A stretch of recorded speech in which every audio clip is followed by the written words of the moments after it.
Hey y'all, welcome to the Queen Effect podcast, where we discuss relatable situations that occur in our everyday lives.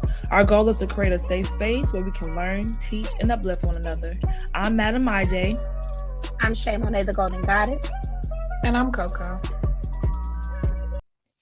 Hey y'all, welcome to another episode of the Queen Effect podcast.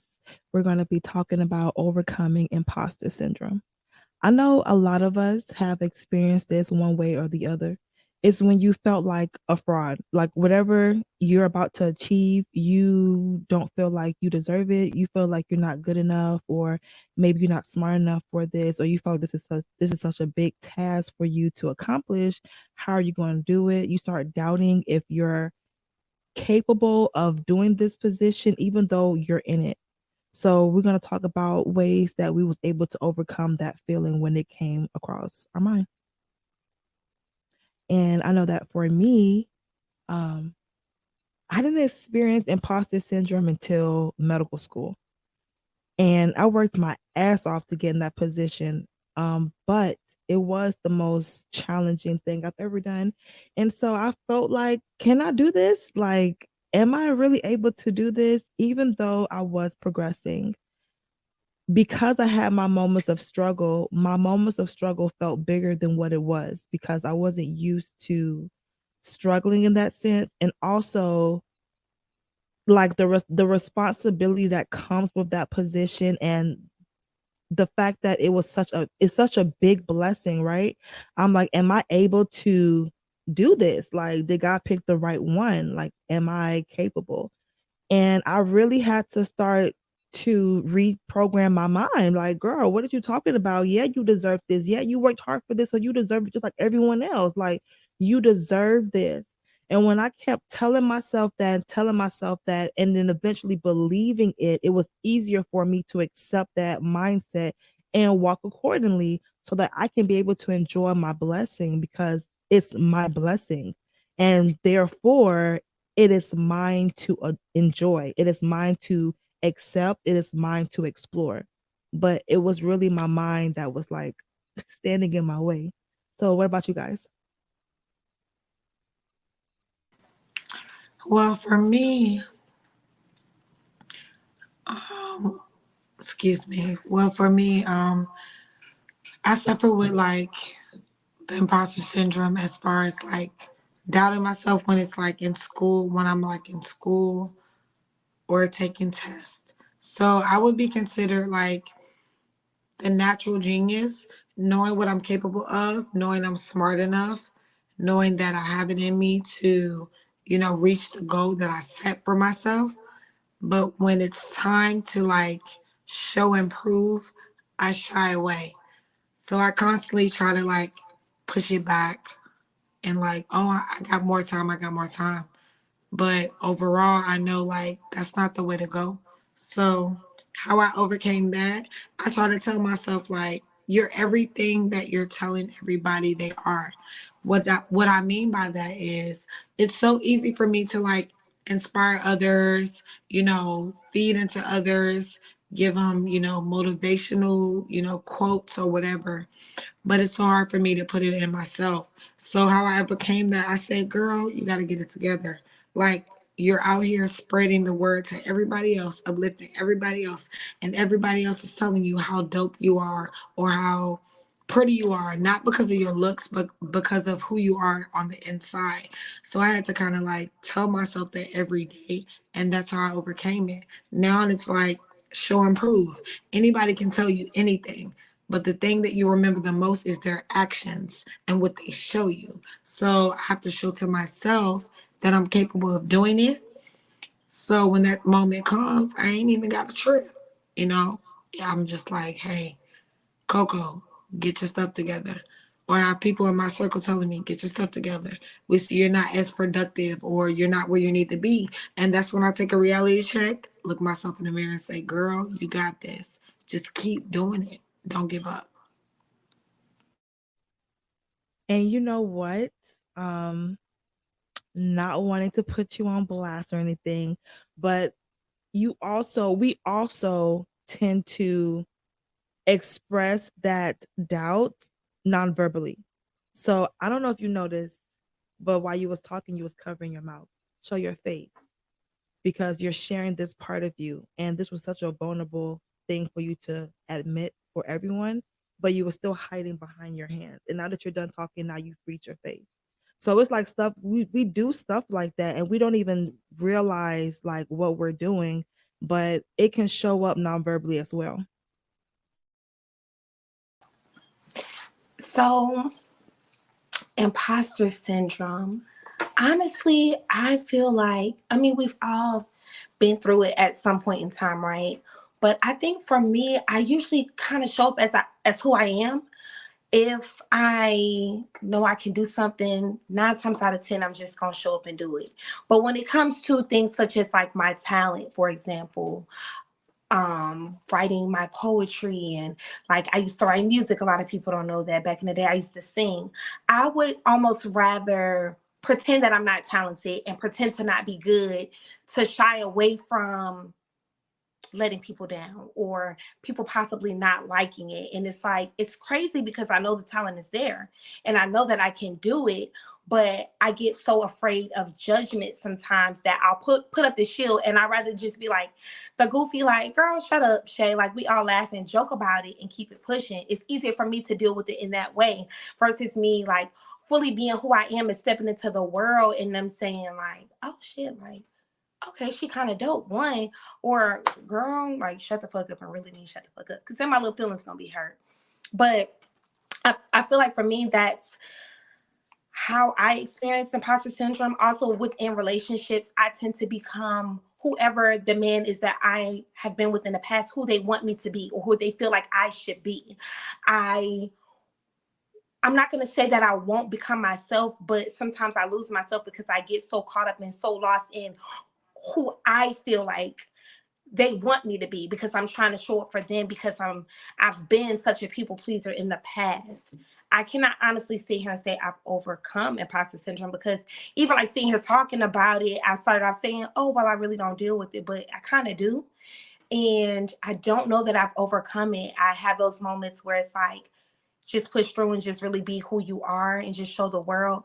But I'm not I have not mastered that yet. I'm not going to say I'm incapable or I'm not strong enough, but that's just something that I have not mastered yet. And that's something that I would rather shelter and shield myself away from as a defense mechanism. So that's how I've experienced it. Yeah, and I feel like it also plays a role of when you can acknowledge it, because just before we started recording, you wasn't sure like what the term meant. And if you've never heard of the term, then you're not gonna know. I didn't I heard it through someone else talking about it, and I was like, oh, is that what it is?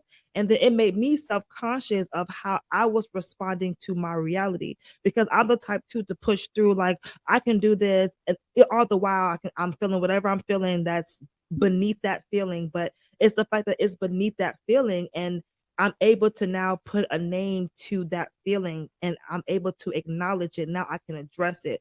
However long it takes, however long it takes, but it's better to know what you're working with, because if you don't know, you're gonna keep moving how you've been moving, because that's just how you do things. Like that, it is what it is. This is how I handle my situation. You don't think twice about it. But once it has a name to it, you're like, oh shit, that's actually a problem. I actually do this for a lot of different situations. It shows up in so many different ways, and there's a common denominator. And yeah, it's crazy. Yeah, so like this topic is like, I love this topic. Reason being because you will have and find the imposter syndrome in yourself when dealing with people, but you will always find it when you're in a relationship. Like that resonated with me, what Shay said earlier. And it's like you try your best to be what you are supposed to be for the person. You try your best to be what you are supposed to be for the person. And it's like you're trying to appease them. So ultimately, who you really are, they never really get to see, because it's like you're trying to show your real self. But when you love somebody and you know the things that they dislike, you're going to try to make them happy. I don't know anybody that doesn't do that. To a certain extent, it's like, okay, when am I going to show them who I really am so they can see it? Or am I just going to keep faking the funk to appease them and be unhappy? That shit is so real, and that resonates with me. So yeah, I do want to clear it up. I'm not going to say I don't show them who I am, because I am. It's just certain things that I'm not going to budge on. But what I will do is I'll show you who I am and I'll tell you what I want, but then I will self-sacrifice and I will go against myself. So you know who I am and you know what I want, but your happiness comes before mine. Well, used to. I'm not like that no more. But your happiness used to come before mine. I used to do things to make other people happy just because I didn't want to let anybody down, or I didn't want to be sad. And I was self-sacrificing. I was going against myself because it was things that I really didn't want to do. Like it was making me feel bad on the inside, but to make you happy, okay, like I'll bite that bullet. But people have always been very clear on who I am. Especially within like long-term relationships. Like I show who I am. But I just have that syndrome to where it's like, okay, baby, I can make everything right. I can do it. I got you. I got you. I got you. So And I hate that shit. I hate that shit. I hate when, and it's not always necessarily a bad thing. Like, don't take it as in like I'm like anti love, but when I like you, I will tend to, like you guys say, like try to still please you. And so I may do certain things that you would like more than necessarily I would like. And also on top of that, not saying that I still do this, but I'm just being honest with you guys. I feel like sometimes that's when we start projecting our insecurities into the situation, because now not only have we tried to do extra for these people, but now we're overanalyzing what the fuck we're doing. And all the while they have their own insecurities and thinking about something else, but what we think the problem is so big in our mind, is it's overshadowing everything else. And now I made a problem out of something that probably wasn't that big, or it could have been big with another issue, but I made this entirely new issue and it wasn't necessary. So Yes, girl. And like for me, I do that shit all the time. I'm just having a vulnerable state, but I do that shit all the time and then get mad at myself because I do it. It's like at some point you have to rationalize like what's worth your time and what's not. And sometimes, in many cases, male or female, we have a tendency to self sabotage our relationships or situationships. So for me, I got to get out of my mind. I got to get out of my head because I'm probably going to self sabotage myself. Like, and it'd be stuff that I know, like, bitch, you shouldn't do that shit. But I do it anyway. I try it anyway. Or a rhetorical question I ask myself that I know the answer to.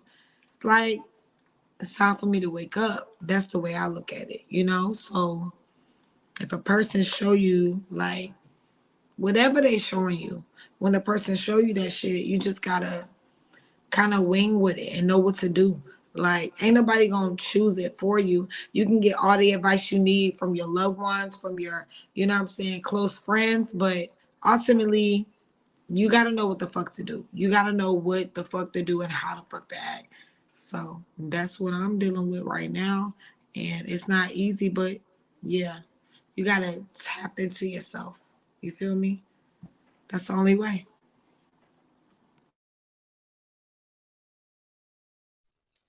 and it's okay, my dear. We're happy that you are seeing the lights, because we all have been in the dark. And honey, sometimes we trip and we got back in the dark again. Okay.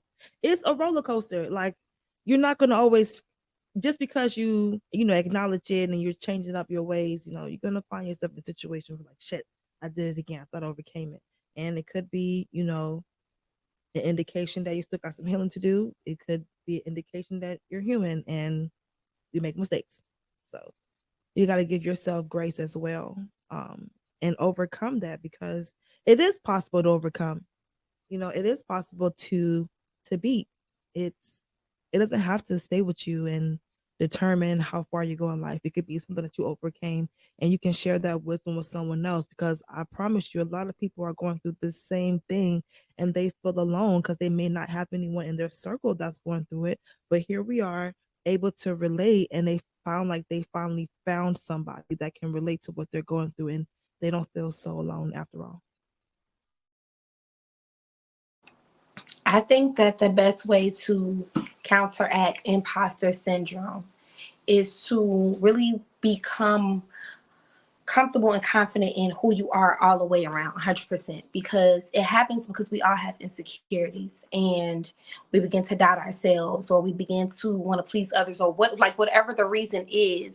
9 times out of 10 the reasoning behind it is because you're not fully comfortable with yourself. One, two, you don't really know yourself, and three, you lack the confidence that you need to get yourself through that. So I think that when trying to combat something such as imposter syndrome, that's where you have to start. It's a lot of places, that's where you have to start. You have to start from within. You have to really get to know you and understand you and love you and be okay with you. Because once you're okay with you, nothing else matters. Nobody else's happiness, nobody else's opinion, nothing else matters. So, like, get to know you, love on you, be confident, be brave, be strong. That's probably the only way to combat the imposter syndrome, in my opinion. I don't know. So And the beauty of realizing that you need your confidence to overcome imposter syndrome is the fact that when you are walking in your confidence, people are not going to see you. I don't know what religion you are, but I'm a Christian, so I'm coming from that angle. You can twist up this message however you can so that it can be applied to your life. But when people see you walking in your confidence, baby, they seeing God. Okay, they seeing the God in you. When they hear you, they're hearing God. When they see your light, they're seeing his light. You're able to bring his confidence with you wherever you go, because as his children, you already have that spirit in you. You've inherited when you was born. So you have it in you.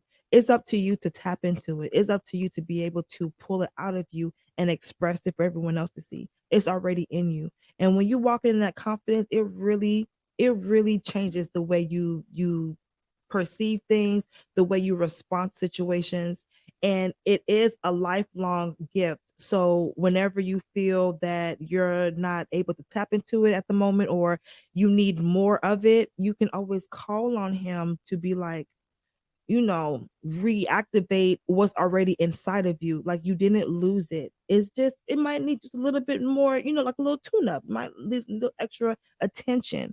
And everything else that you deal with needs your attention, including yourself. So don't ever feel like you can't do it, because you definitely can.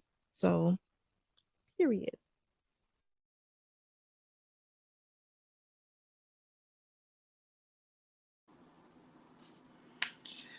And that's what it's all about, you know? It's like when you can get to the point where you're so comfortable within yourself that you don't really need any validation from anyone else, that you're your own best friend, that you are a queen, that you are a goddess, that you can captivate every situation that you see your eyes on. don't forget the kings. Kings too, yes.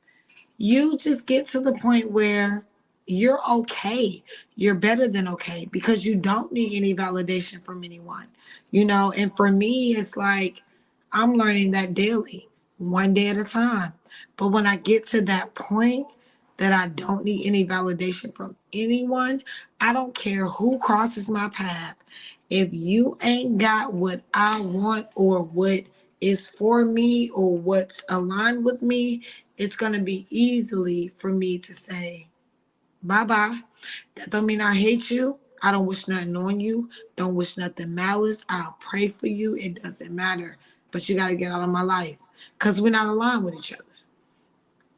And, that makes people indecisive of what they really want. Because it's like you can want somebody, they got good chemistry, good vibes, but if you're not aligned with them, it's just not meant to be. One thing I do when I pray about my family, my friends, my loved ones, and my enemies, I always ask God for what I want, but I always ask Him for what I need because I say if it's not in His will, a lot of things we go through, we're gonna want it, we're gonna want to do it, but if it's not in God's will, it's not gonna be done. No matter what you do, no matter how good you are, He is going to block it because it's not intended for you. So I'm learning my purpose.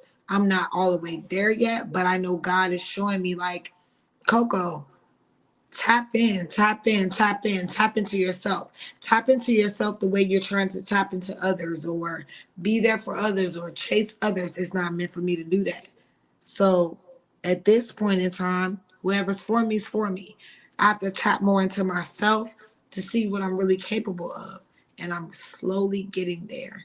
And this journey is not easy, but it's well worth it. And I'm going to do whatever I got to do to get there. So we hope that you all enjoyed today's episode.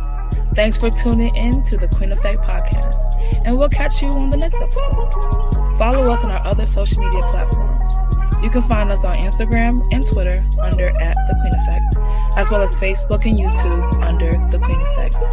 If there's a specific topic you want us to cover, or if you want to send us an anonymous question for our Dear Sis segments, email us at thequeeneffect@gmail.com.